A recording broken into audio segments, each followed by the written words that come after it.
A very good evening to one and all. I would first like to take this opportunity to thank the Vidhi Foundation and its members for giving me this opportunity to express my views on today's topic, that is the digital justice system. Today, almost more than 500 million people are using the internet for varied purposes such as for business, entertainment, education, traveling, gaming, online shopping, entertainment, etc. Even in our day to day lives, we are using highly technologically advanced appliances such as the washing machine, our refrigerators, which have the timers set in it for cooling the ice, and the microwaves. These are all softwares that we are using in our daily lives, and our mobile phones, laptops, tablets, all are highly advanced gadgets which we are using in our daily life. So, we are already used to technology and its use in our daily life. So I don't think there should be any apprehension or any skepticism for using the said technology into our legal profession. On the contrary, we should welcome it with wholeheartedness. Now this technology which our courts are inclined to impose in our legal system is not a new technology. In the world around, this technology has been used since past 20 to 25 years or even more than that. There are various countries across the world which are using online technology. For instance, in UK, online services have been used since 2018 to 2019 February. There have been 29,000 cases of civil money claims that has been disposed of in such a short span of time. And to give one example of the speedy disposal of cases in an online system is that a money claim was filed, viewed, and paid off within 2 hours from its filing. So this is the speed of the technology with which we can dispose of the matters, and a speedy justice can be given to people. Thereafter, even Denmark and Singapore also use this online technology. They have the e-filing, the e-negotiation, the e-mediation. They also have pro robot, chat robot, whereby online litigants can ask their queries to these robots, and the system then replies to their queries and assists them in online litigation. In China, the first internet court was established in the year 2017. They follow the traditional procedures laid down by the traditional court. However, they use digital mediums to implement the same. The procedures are the same, which is laid down in the traditional court, but only they use digital means to implement the same. And court hearings are conducted through VCs to facilitate the dispensation of justice. Now, Michigan State is an example wherein the cyber court law had come into operation in the year 2001. However, its implementation has taken 12 years. And why is it so? When you have the statute in place for cyber court laws in 2001, but the implementation took 12 years. This is because their plan was to implement cyber courts throughout the countries, specialized cyber courts with trained staff, latest technology. All this required huge infrastructure, and because of lack of funding and infrastructural facilities, this project could not be implemented in Michigan. So after 12 years, what the Michigan State has done is that they have introduced a new statute called the New Business Court Laws, and in this court it was a specialized docket in the existing system itself. So specialized courts were created in the existing system itself, which would cater to the needs of the business cases, the online business cases, and specially tailored procedures were laid down to address the issues of the business class, and with no cost to the taxpayer, the citizens could avail of the online court facilities. So this is something which we could also learn from. Now, this concept is not new to India. Almost 10 decades ago, our judicial system, through the e-court projects, have already incorporated the system of online courts in our country. There were almost 10 years back, there was 2 to 3 paperless courts in Delhi which were functioning almost a decade ago. We have come across it today due to the COVID-19 pandemic. However, 10 years ago, such online courts, paperless courts, though 2 to 3 in number, already functioned in Delhi High Court. So we have a system. There is a national data grid which is in place. There is an NIC, an institution which looks after all this. So it's not that we are not aware of this. Our judicial system is well abreast of the technological advancements in our judicial system. The only thing is, the mass implementation of the same was not done. It has taken time. There may be various reasons for the same, because of lack of funding, because of the mindset of the legal fraternity. Various reasons could be there. So, but we are aware of this concept. Now, the judiciary in the present COVID pandemic has taken upon it to be accessible to the general public at large.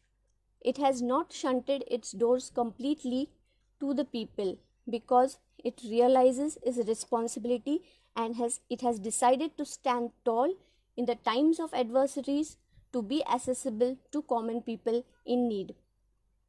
Therefore, the provision of VC has been adopted by the Supreme Court as well as the High Courts, though only in urgent matters. But any urgent matter can be addressed to the High Court by following this procedure in the current COVID pandemic situation. Because the judiciary firmly believes that the fundamental rights of the citizen should not be trampled upon in any situation. So we are in safe hands. The only issue is we are hearing a lot about it, and suddenly we have to move to online courts and follow the video conferencing procedure. Initially, what was the attitude of our judiciary was that this technological advancement was to be incorporated in our judicial system step by step by following proper procedure, by initially allowing only petty offenses to go online or to be decided with the help of artificial intelligence. But however, this pandemic situation, COVID-19 pandemic situation, has forced the judiciary to suddenly implement this technological advancement of video conferencing. And we all are supposed to adjust to it. I don't think we are afraid of change, because as lawyers, we are prone to change. There is always a new statute which comes by. We have to learn that, inculcate that, implement that. There are amendments which come by from time and again to different statutes. So we have that acumen of learning and relearning. So I don't think we are scared of that. The only thing is, this topic is so much talked about and there is so much hullabaloo about this issue that there is a lot of confusion. We just have to adapt to the change. It is nothing new to the system. It is nothing new to our judiciary. The procedures are there, and recently, I think 1 or 2 days back, the Bombay High Court has also issued a step-by-step guide to e-filing also. So already have the system in place, we already have the procedures. What is required is the effective implementation, and then as we go along, whatever loopholes we find out, to overcome those loopholes, better provisions, rules, measures will have to be taken. So I hope I have cleared the air that this is nothing new, and this concept is already practiced all over the world. Even in India, 10 decades ago, there were paperless courts, and judges and staff have worked and they have successfully carried out. We have the system in place. The only thing is about its implementation and cooperation from us as lawyers. And as I said, as lawyers, we are always prone to change. We accept change willingly. We also accommodate new procedures, new practices. So there's nothing that we should really be apprehensive about. Now, we come with this background. We would begin with the topic of digital justice system. First of all, let me clear some terminology. Now, what is a virtual court? We hear different terminologies like virtual courts, e-courts, digital justice system. So, are they the same? Are they the synonyms, or is there any difference? So, first we address the issue of concept of virtual courts. Now, what are virtual courts? If we look at the dictionary meaning of virtual, virtual means made to appear to exist by a computer. Virtual means made to appear to exist by a computer. And if we look at the meaning of virtual courts, according to Lexico Oxford Dictionary, virtual courts means that which does not physically exist as much but made by software to appear to do so. So, virtual court means that it does not physically exist but made by software to appear to do so. So, basically, virtual courts would mean virtual magistrate and virtual judges. There is no human touch to this concept of virtual courts.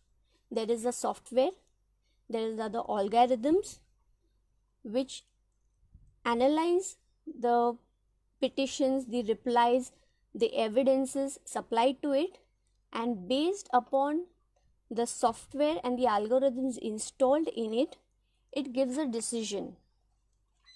So there is absolutely no human touch to it. It is not that the judge will be giving the decision will be given by a software, that is artificial intelligence. Now, which matters can be allowed or can be assigned to be decided by artificial intelligence or a virtual court? Those could be matters of strict liability.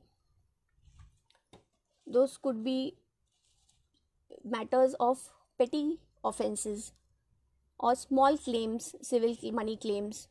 These such kind of matters can be safely given to the artificial intelligence virtual court for it to decide, because based on the feeding of the data in it, and what will be the data that is fed to it, past 50, 60 years, 70 years cases, its evidences, and then the corresponding judgments to it.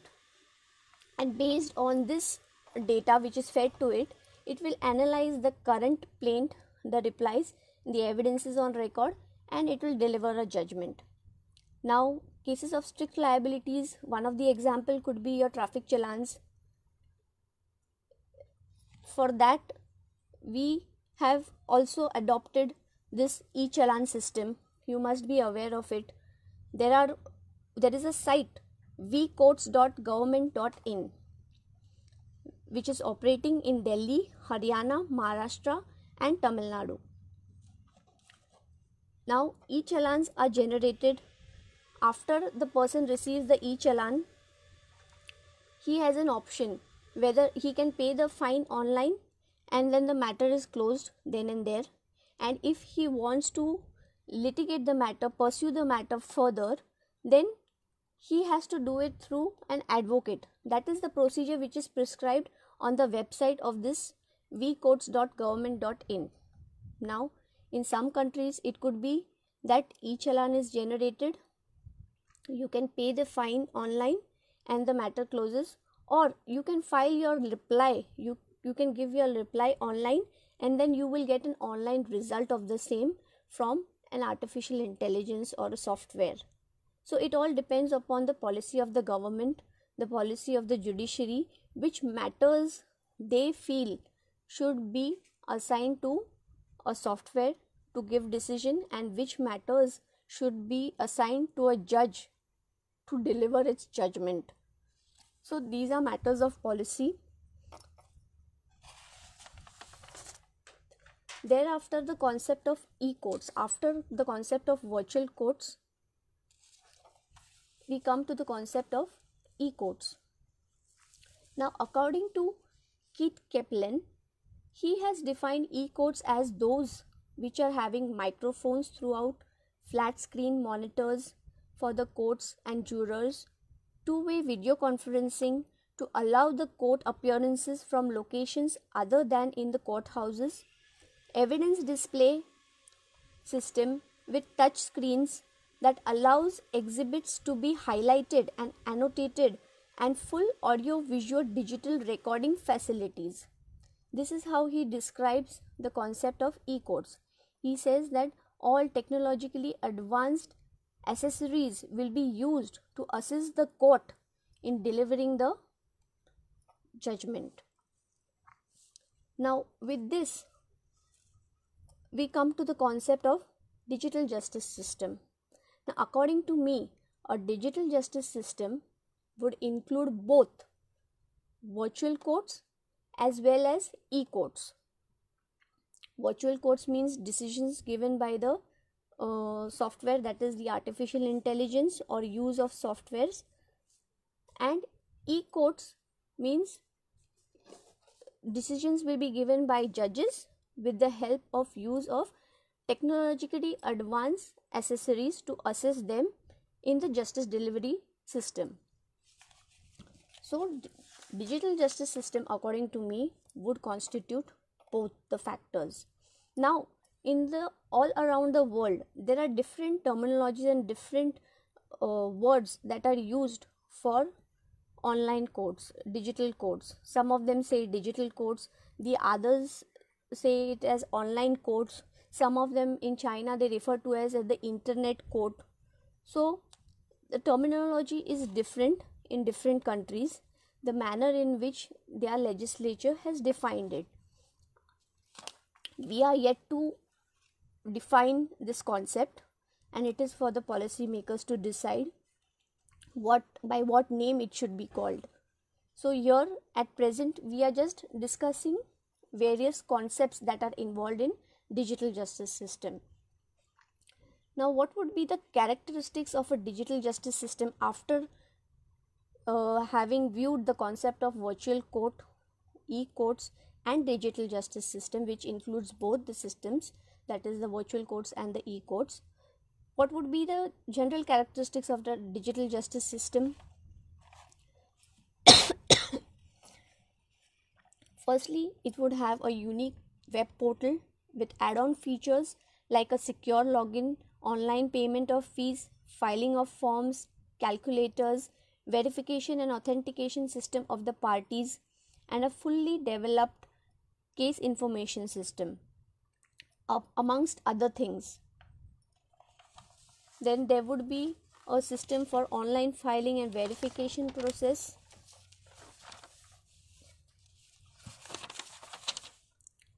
Now,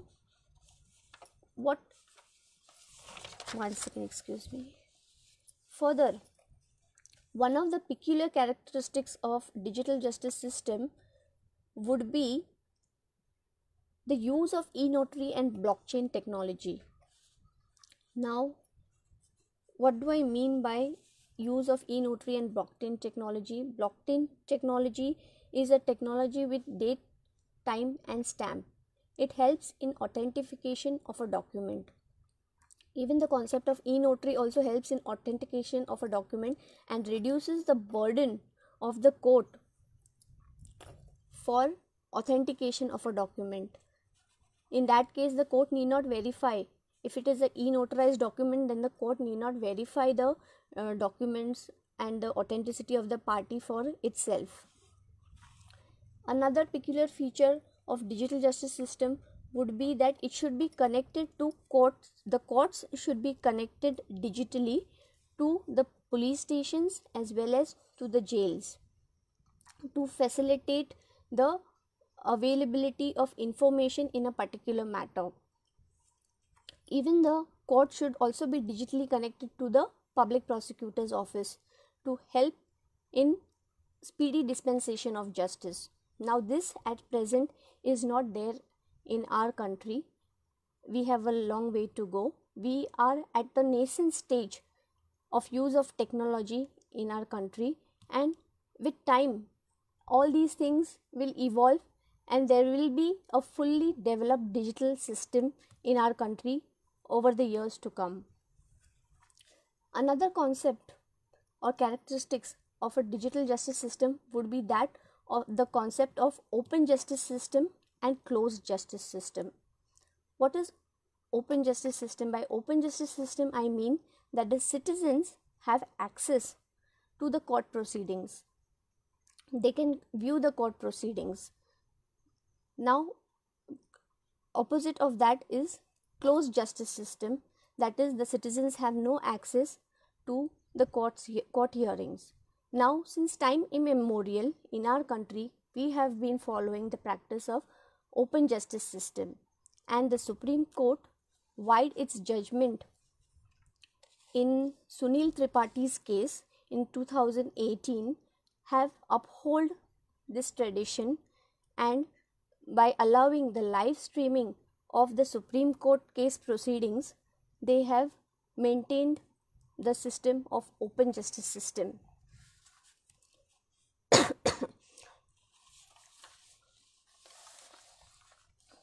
Now, what could be the need for digital justice system?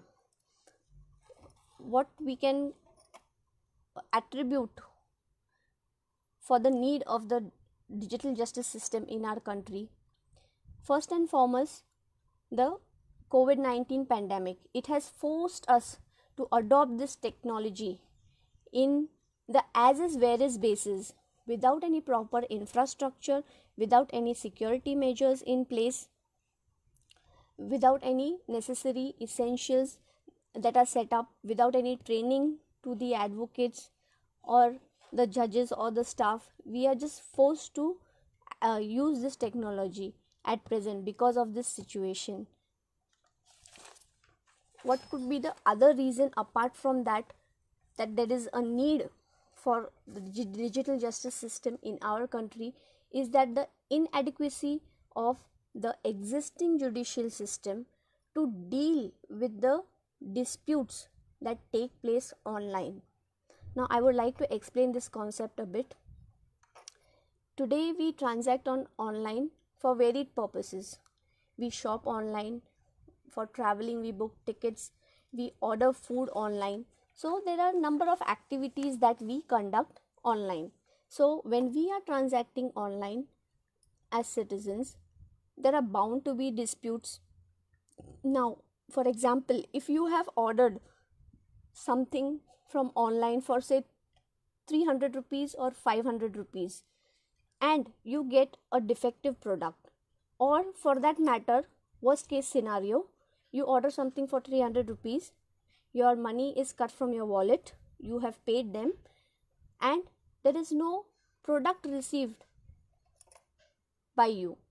In such a situation, would a common man prefer to file a consumer case or an FIR against that website for 300 rupees, because the cost of litigation would be highly more than the losses caused to that individual.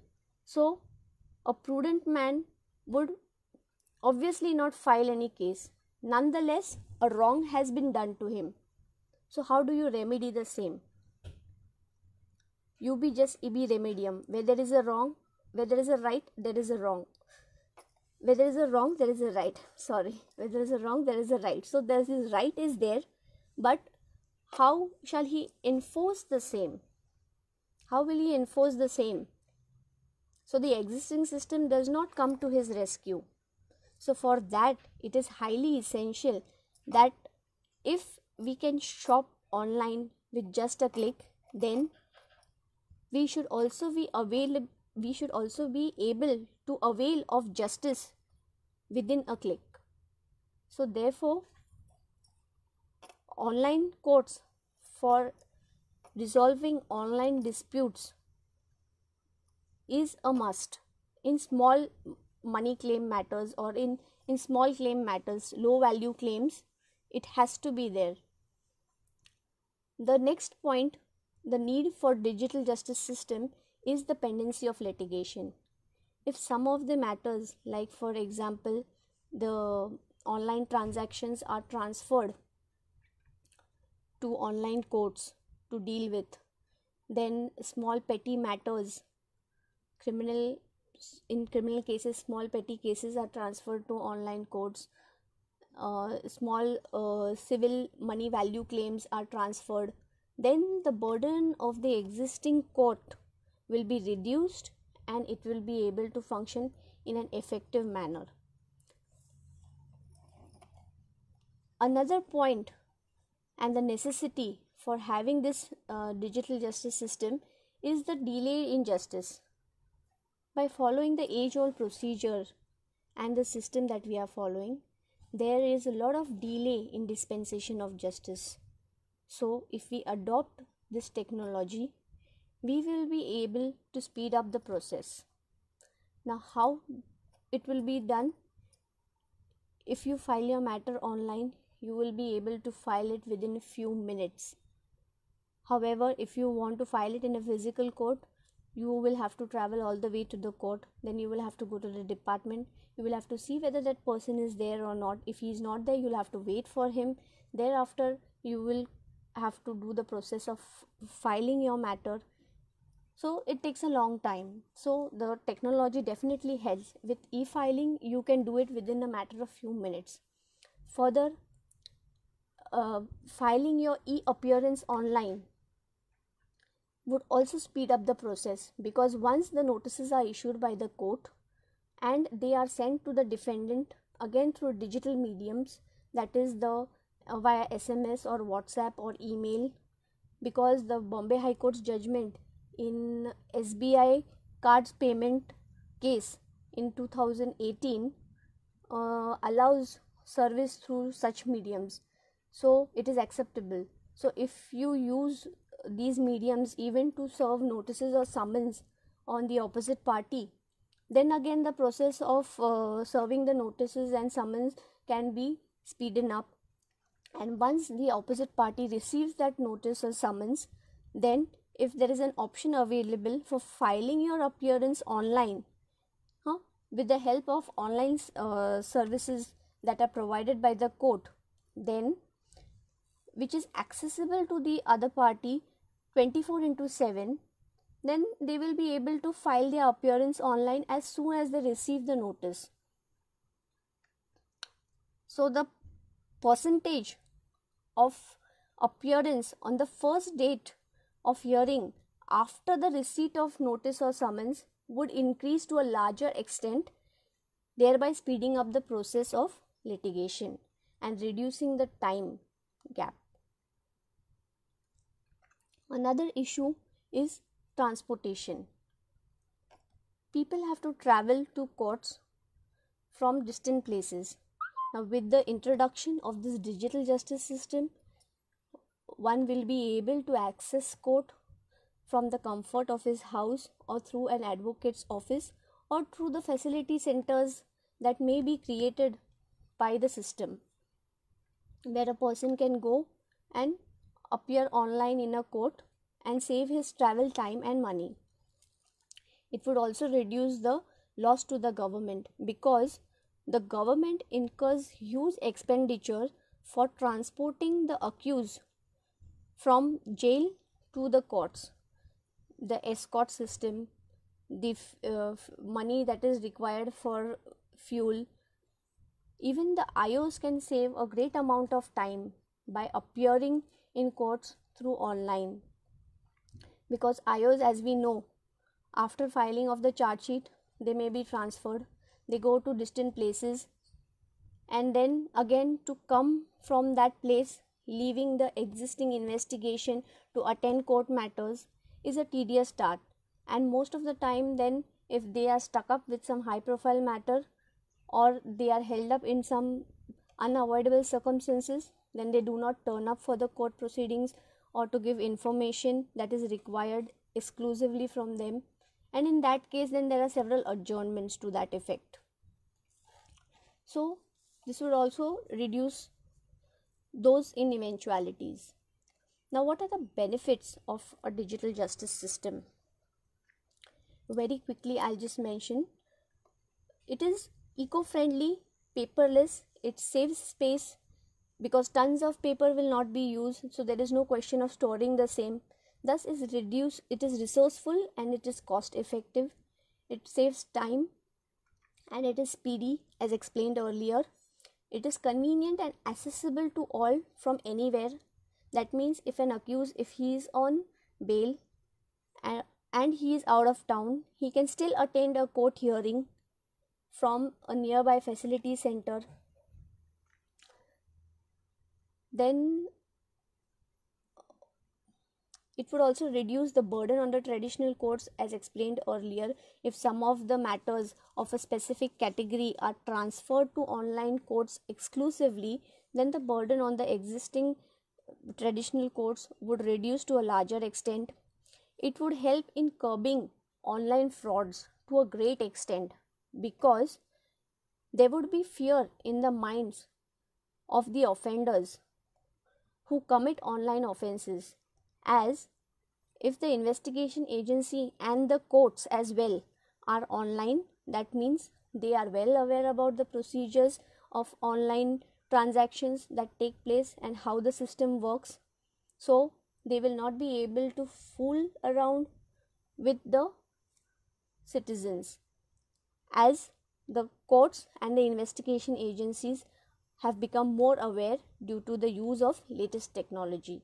So therefore also it is beneficial. Further, now we will discuss what are the challenges.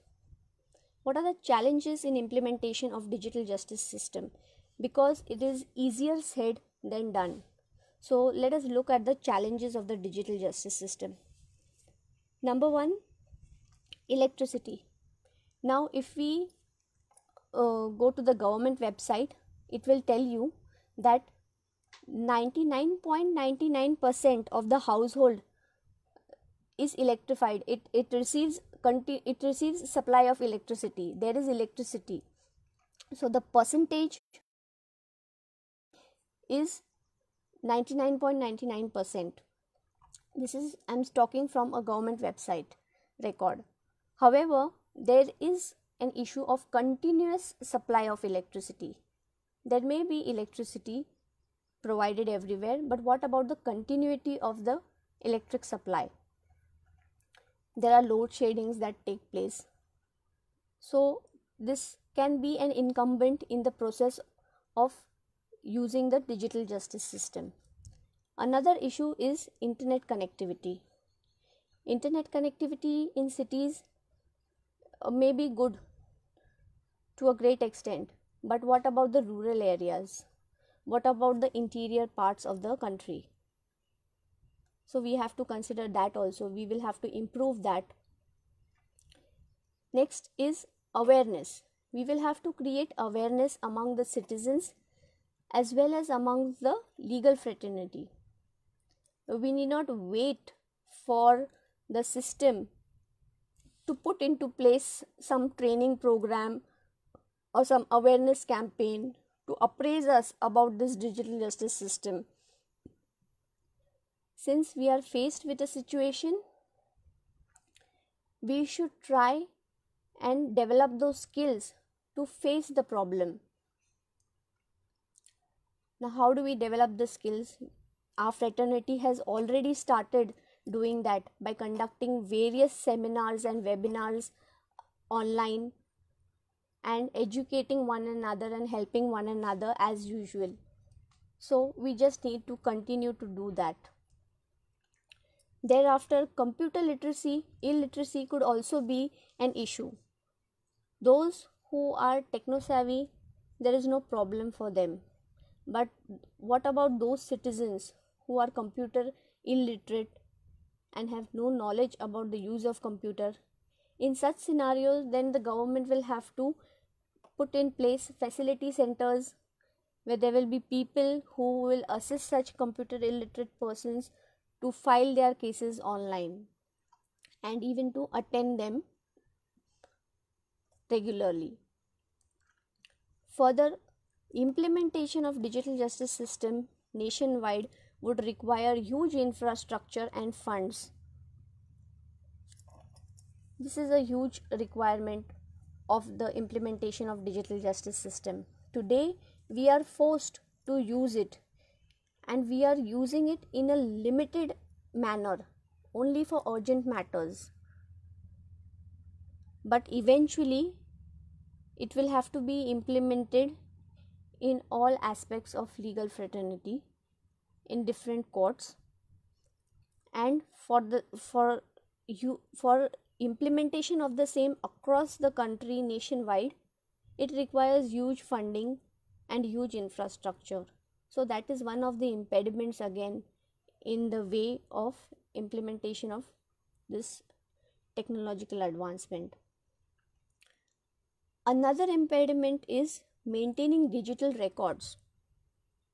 Now we spoke about all this, but what about maintaining digital records? Because if you are arguing through VC, if you are giving evidence through video conferencing, then what about maintaining those digital records? There has to be an institution, either government or private, which will look into this aspect of maintaining digital records and the life cycle of a digital evidence. It will have to look into all these aspects. And digital security, digital data security of judicial matters is again a great important issue, and we will have to look into it, because this data will be highly sensitive data in matters such as POCSO, in matters such as offenses against women. So securing the same and maintaining the dignity of that person is again a burden that is cast upon the judicial system. So that issue will also have to be looked into. So this was all that I had to say on today's topic, that is the digital justice system. If you have any queries, you can ask. The session is open for asking questions.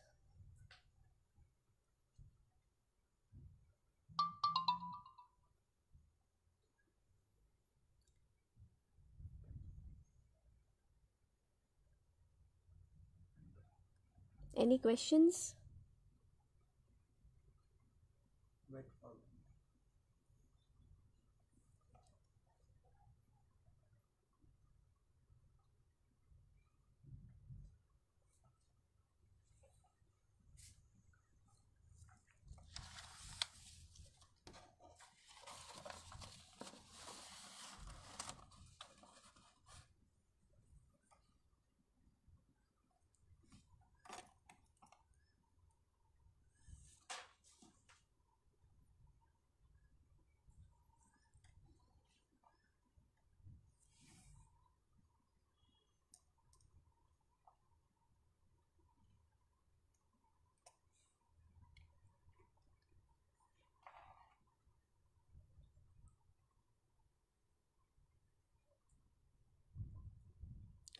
Yeah, there is one question from Pradeep Nerkar.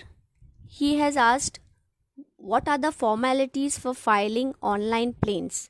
Now, just 2 days ago, Bombay High Court has issued this step by step guide for e filing. So, you will have to go through that.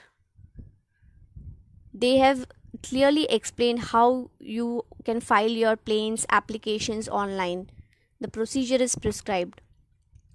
So,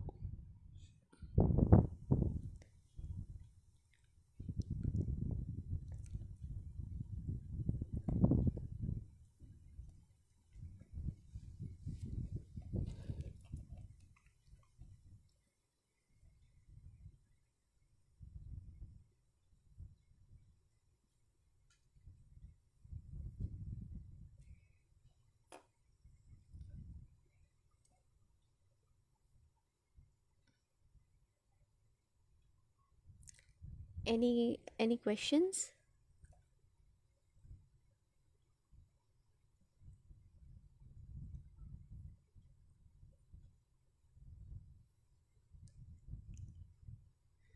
Okay, one Mr. Shah has asked to provide link on online procedures by Bombay High Court.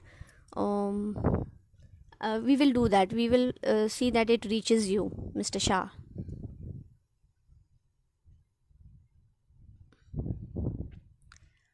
Okay, the object of this lecture was to provide you with the information of the digital justice system.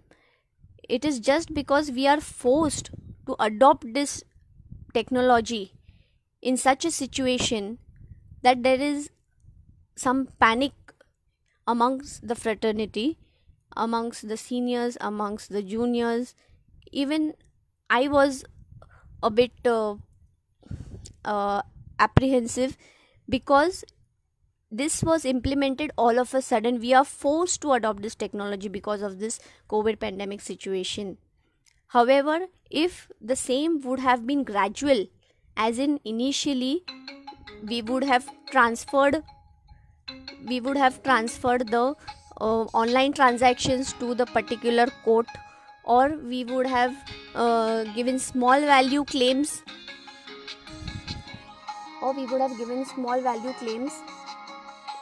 to be handled by the AI, then in such manner,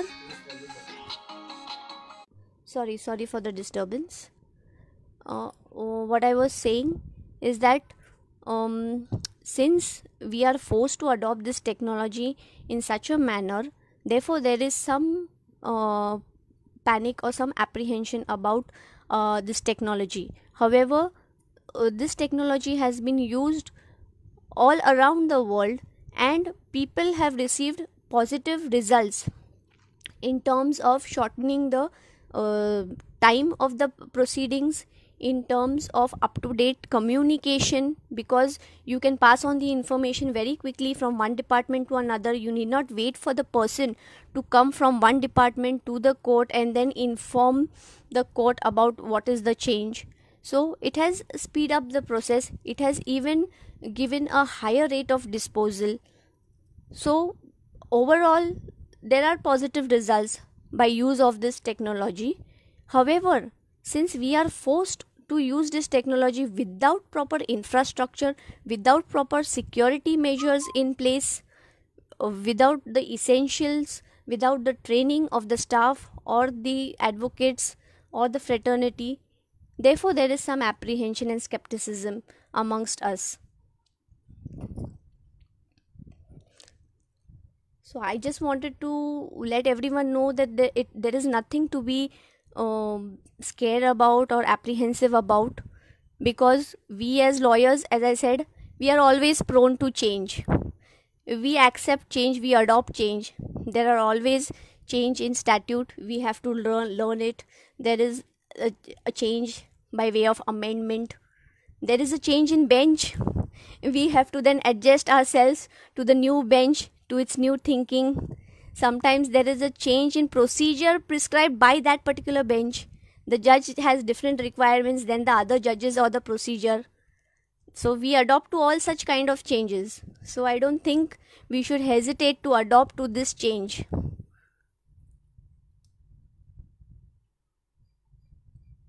And as I said, usually it was the seniors whom we observed, or the stalwarts in the fraternity whom we observed, and we have excelled, we have learned.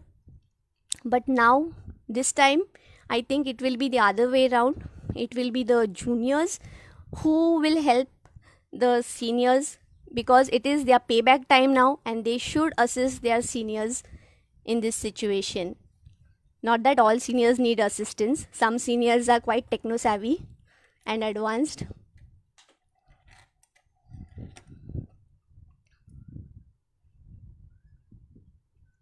Okay, there is a question from Ashmita Kamble. She says that this information for urgent matters, what about regular matters of section 138 and 120 and section 29 of the Negotiable Instrument Act? As I said earlier, there is no infrastructure in place. There are no security measures. We were not prepared for this. So, therefore, this system of video conferencing at present is only applied to urgent matters, because there has to be a system in place to work. You can't just apply technology all across, and then there will be problems that will be encountered because of the fact that we have not taken care and put in proper procedures in place.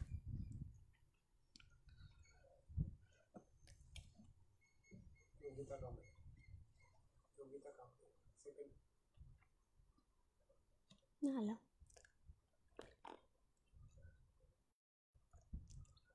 What is the question there?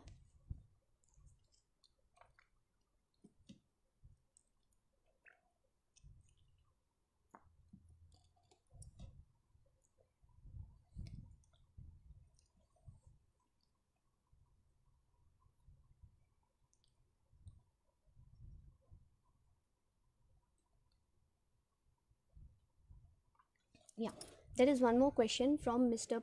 Pradeep Nerkar. He says that which topic is of high importance in the present scenario? Now, in the present scenario, making yourself familiar with the technology, with the use of laptop or your mobile. By the way, to conduct hearing online by use of video conferencing, you don't need a sophisticated laptop or a properly high-end computer. You can do this with the bare minimum use of your mobile itself. So there is nothing extraordinary that will be required for us as advocates to go online.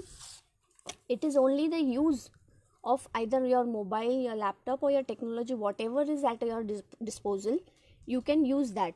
So the current topic in today's scenario, which is of high importance, would be to update yourself with the technology, to sharpen your knowledge of computers.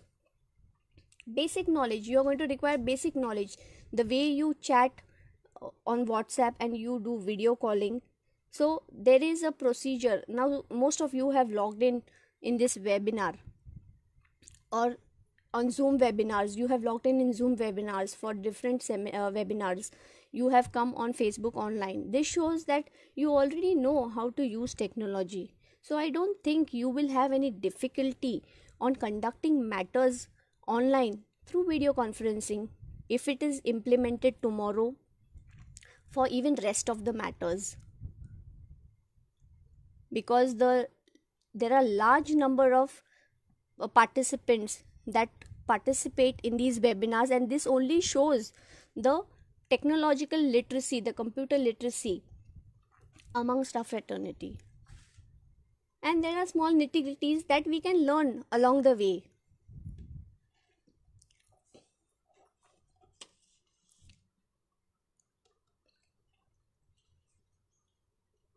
Okay, there is another question from Ashmita Kamble.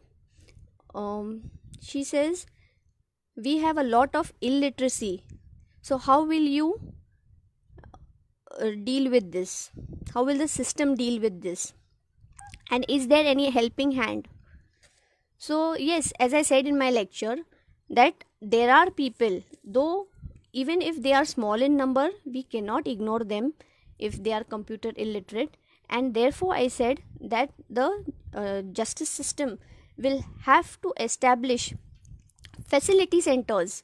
In these facility centers there will be trained staff that will help such computer illiterate persons to file their cases online, to reply to the notices which they receive, and to attend the day-to-day hearings of the online proceedings. So there will have to be facility centers which will have to be set up to assist these people. There is another question from Mr. Balaji Umate. He says, is there a possibility to set up infrastructure in coming 2 months? I don't see that possibility. In just 2 months, it would be difficult.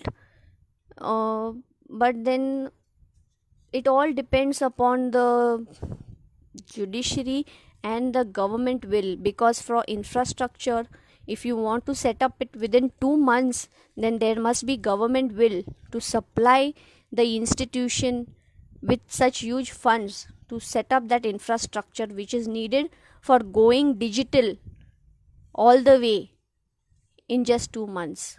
So I think it will be difficult.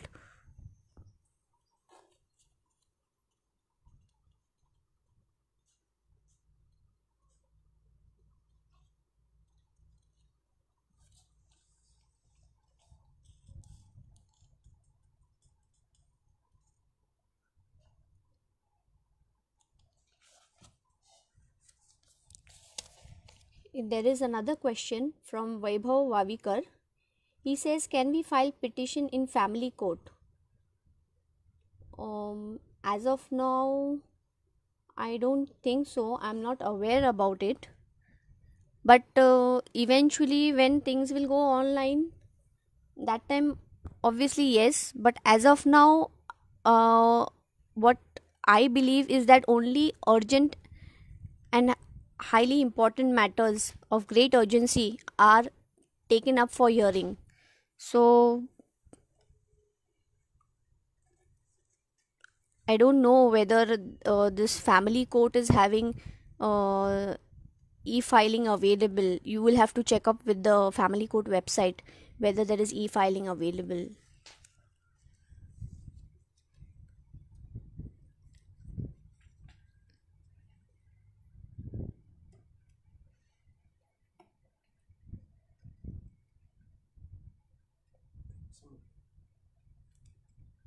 Okay, I think now the questions are not coming in. So should we end the session? Okay. Thank you very much for your participation and the lovely questions that came by. I was happy to answer them. And I would like to end with a quote of Albert Einstein, who says that the measure of intelligence is the ability to change. And we as advocates have that ability. So have faith in yourself and face the situation that we are faced with. Thank you very much.